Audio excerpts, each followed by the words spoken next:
Closed doors, I'm a fool for your love.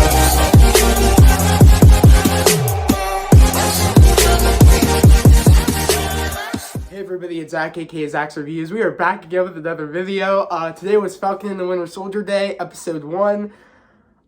All I gotta say is, holy shit. This episode was so freaking good.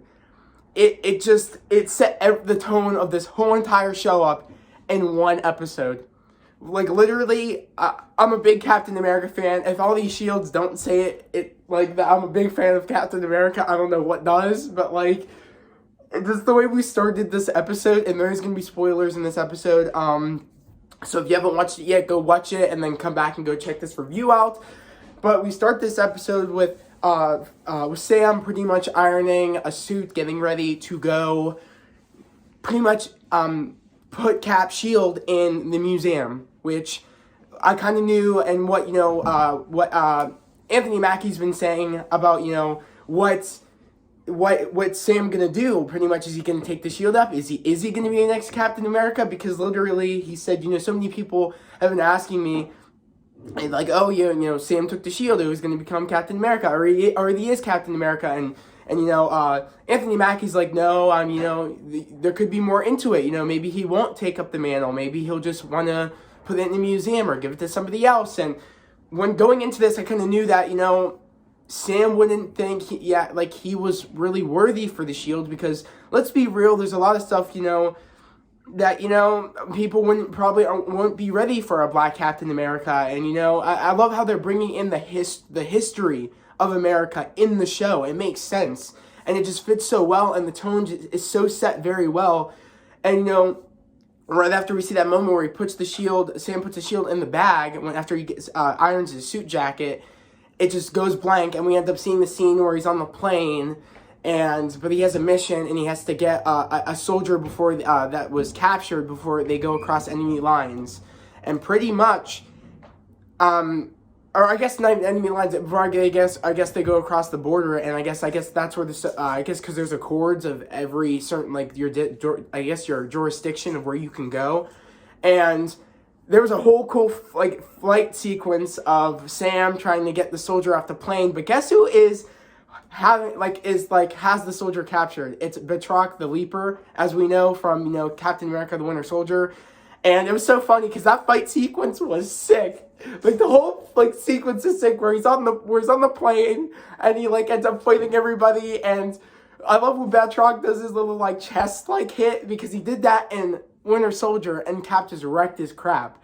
So it was a big callback to that moment. And at first, Sam was taking him well, and then of course Batroc got got the upper hand to pretty much beat Sam, and then ended up taking the soldier again, and they ended up leaving the plane. But the plane was crashing because in the fight, when everything was happening, Sam was blocking the bullets, but it ended up bouncing and hitting one of the soldiers that was flying the plane in the back of the neck, and then he died, and it just started crashing. And Sam's on the ground after getting his butt whooped from, Batroc, and then everybody starts leaving to get the soldier, and it's a big chase scene in the canyon. That was so sick. This is probably the best choreography, the best flying, and the best, just the all around, and just the best,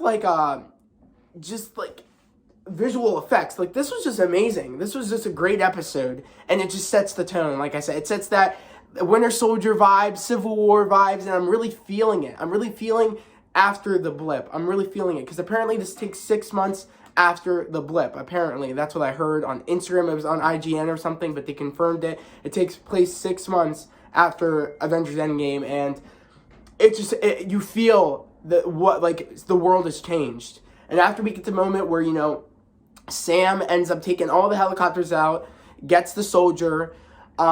He has a partner that's helping him. I forget the dude's name, but you guys can tell me in the comments. But he's working with the dude, and they ended up getting the soldier, and they ended up celebrating, having drinks. But he had to fix Red Wing, because in the process of him trying to outmaneuver all the helicopters, Red Wing got injured, and he was fixing Red Wing at the cafe.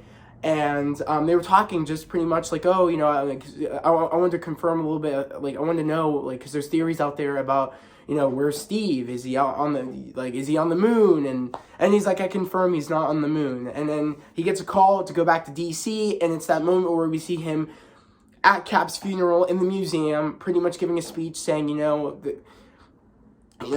Cap said, I guess he said that the shield is a symbol, and it only belongs to one person, Captain America. And at that moment, we see Rhodey there, and Rhodey's kind of like waiting for Sam to be like, Cap gave this to me, and tell everybody, I'm the next Captain America. He chose me, but Sam didn't do that, and it's just like, because in our heads we just assumed he was just gonna take it.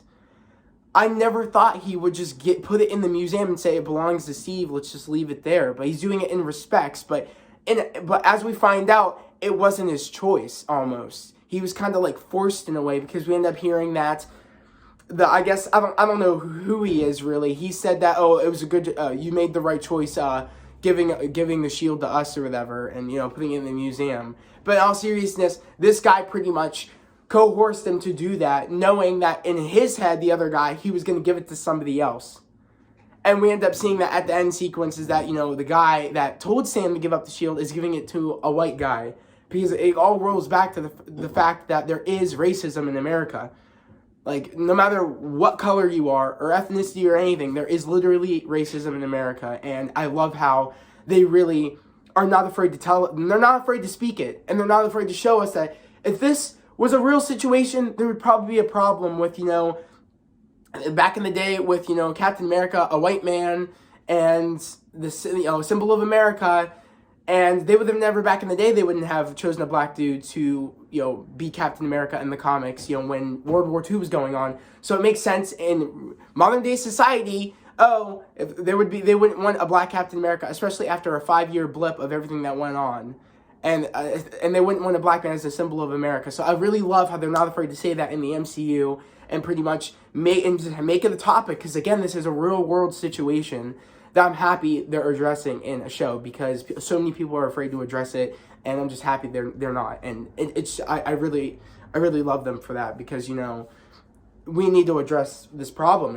It's still a thing. It's still a problem in America. But just I loved that aspect, and I can't wait to see how Sam retaliates in the fact that that is his that's his mantle to take up.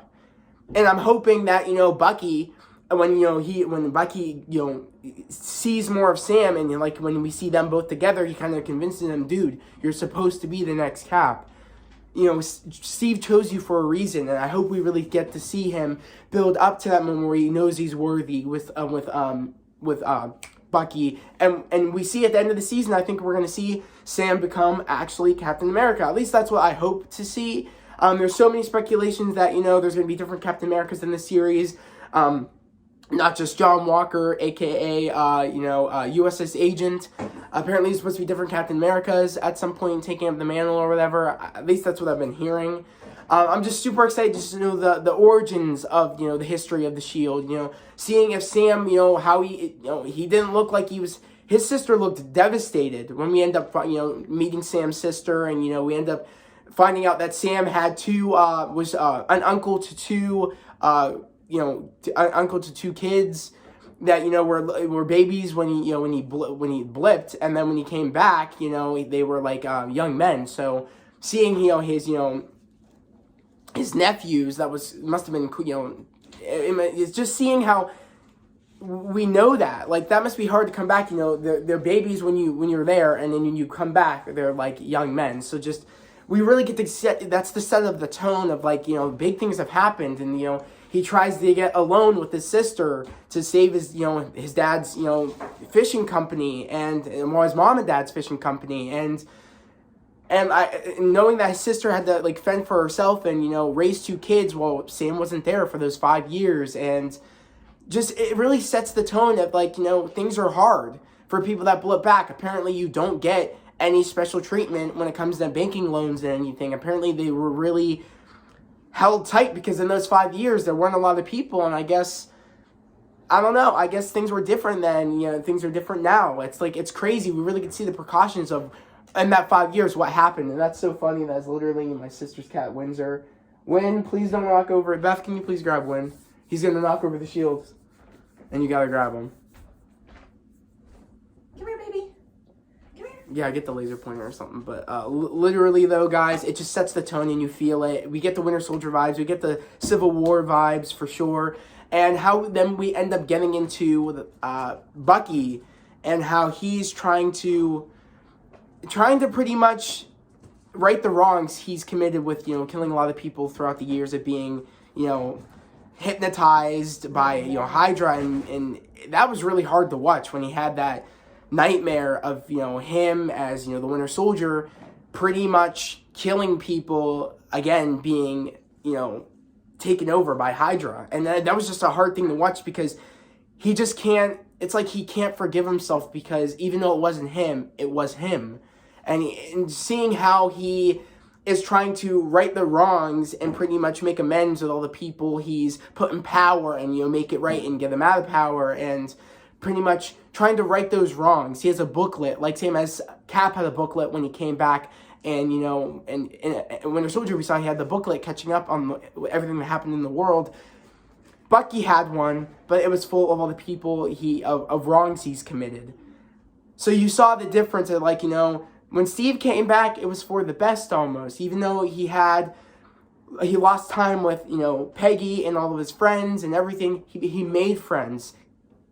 He ended up, going back and getting that moment with Peggy and got to live the life with Peggy and ended up pretty much, as far as I know, dying, knowing that he spent his life with Peggy. And and now knowing how, Bucky spent his entire years of being, a brainwashed assassin, coming back, finding out, all my friends, I'm not brainwashed anymore. I have Steve here now. Knowing Steve, is going back, staying in the past and living his life with Peggy. Bucky has lost a lot. His life is very, very tragic. And to see how his life is going to progress since, now knowing that, he's going to therapy and his therapist is hilarious. And we ended up seeing her in I think one of the trailers where, we see Sam and Bucky and they're doing the stare down. That's Bucky's therapist. And that's such a cool thing because, there was funny aspects there. She's like, are you having any nightmares? And he's like, no. And she's like, I know when you're lying. Are you kidding me? And he's just saying, no, I'm not having any nightmares. And she starts writing. He's like, again with the notebook, really? Seriously? I love that. It was funny, and it was like, it wasn't like too comedy. It just made sense. Like, of course, for him, he'd be like, oh, seriously? What's with the booklet? Come on, because he's a man at a time. And I just love that in a way that, him and Steve had those aspects of like, oh God, I'm still trying to adjust to modern day society. Really with the booklet, like, I just love that. I thought that was cool in a way. So just comedy only. I love how it was only in certain moments for the right moments. It wasn't they weren't trying to force it. They weren't trying to take it out of, because like you have a serious tone of again you have serious hype to live up to from like Winter Soldier of tone and Civil War, and they keep it so well. And jokes are only necessary when you need it, and I love that about the show. They just did an overall amazing job, Marvel, and I forget the girl's name that directed the show, but she does an amazing job. From this first episode, phenomenal. My sister's actually gonna look up her name real quick. I think her name is Skari Skoglund or whatever, or something like that. I'm probably butchering her name really, really bad. Carrie Skog. I think it's Skoglund. Skoglund. You did an amazing job.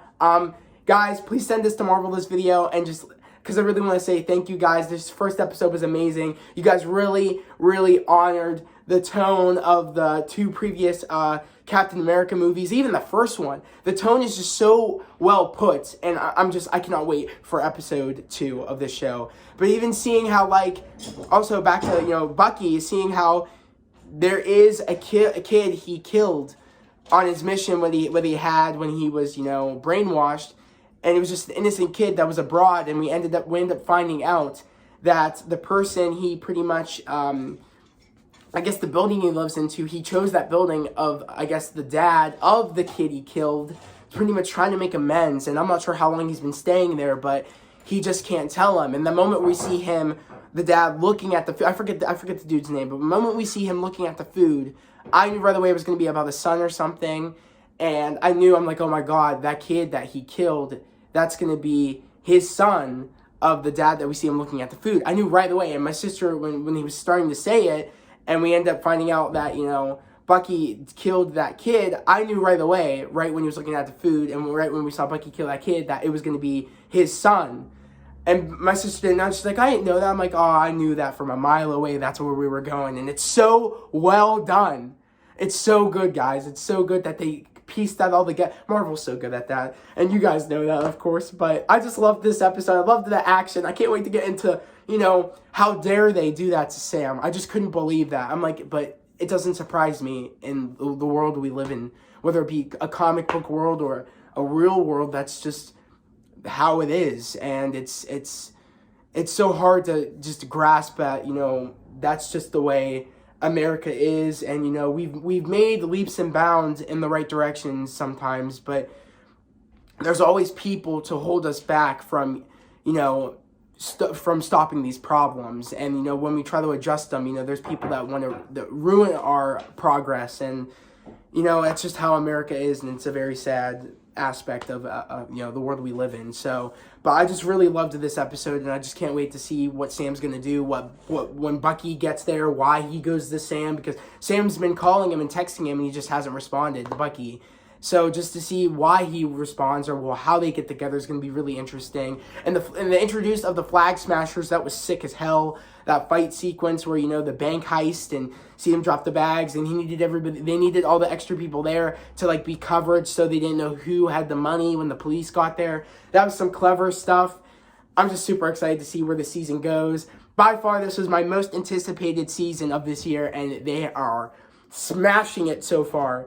No pun intended for the Flag Smashers, but it was just great. But I can't wait to hear what you guys think down in the comments below. Again, if you're new to my channel, please subscribe to my channel and put in those notifications. Like this video because it shows you guys like my content. And I would just love to have you guys a part of this community/family. We are literally at 200 and I think 37 subscribers.